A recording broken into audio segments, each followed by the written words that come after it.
Hiiri on kuin kätesi jatke. Sen avulla voit helposti valita ja käsitellä Windowsissa näkyviä kohteita osoittamalla ja napsauttamalla. Pöydällä käytettävä hiiri on muotoiltu kämmeneen sopivaksi. Etusormi asetetaan vasemmanpuoleisen painikkeen päälle. Kun liikutat hiirtä eri suuntiin, näytössä näkyvä nuoli seuraa mukana. Tätä nuolta kutsutaan osoittimeksi. Se liikkuu aina hiiren liikkeen mukaisesti. Muista, että voit tarvittaessa nostaa hiirtä ja muuttaa sen sijaintia. Nyt näytämme, miten hiirellä napsautetaan.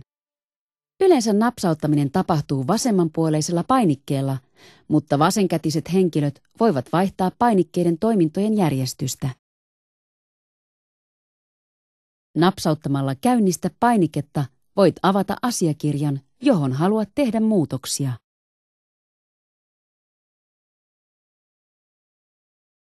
Kun napsautat hiirellä kahdesti jotakin sanaa, eli teet kaksoisnapsautuksen, koko sana tulee valituksi.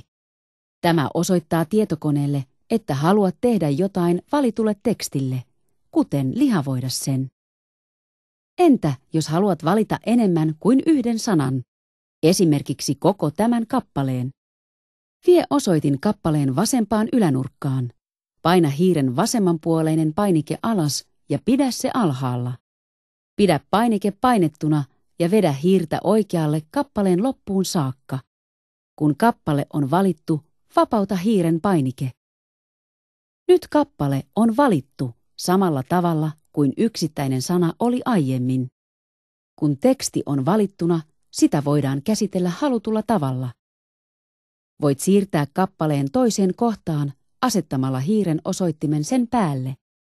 Paina sitten hiiren vasemmanpuoleinen painike alas ja pidä sitä painettuna. Ja vedä kappaletta. Kun kappale on haluamassasi kohdassa, vapauta hiiren painike. Tätä kutsutaan vetämiseksi ja pudottamiseksi. Jos hiiressä on vierityspyörä, voit selata asiakirjaa sen avulla. Jos haluat siirtyä tekstissä alaspäin, pyöritä pyörää itseesi päin. Jos haluat siirtyä tekstissä ylöspäin, pyöritä pyörää itsestäsi poispäin. Nyt kun tiedät perusasiat hiiren käytöstä, kokeillaan napsauttamista hiiren kakkospainikkeella. Hiiren kakkospainikkeella tarkoitetaan hiiren oikeanpuoleista painiketta. Voit napsauttaa hiiren kakkospainikkeella melkein mitä tahansa Windowsissa näkyvää kohdetta, kuten tekstiä, kuvia ja kuvakkeita. Kun napsautat jotain kohdetta hiiren kakkospainikkeella, näyttöön tulee valikko, josta ilmenee, mitä kohteelle voi tehdä.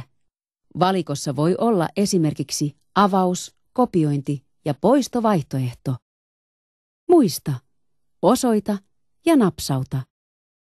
Hiiren käyttöön ei tarvita mitään muuta. Kokeile.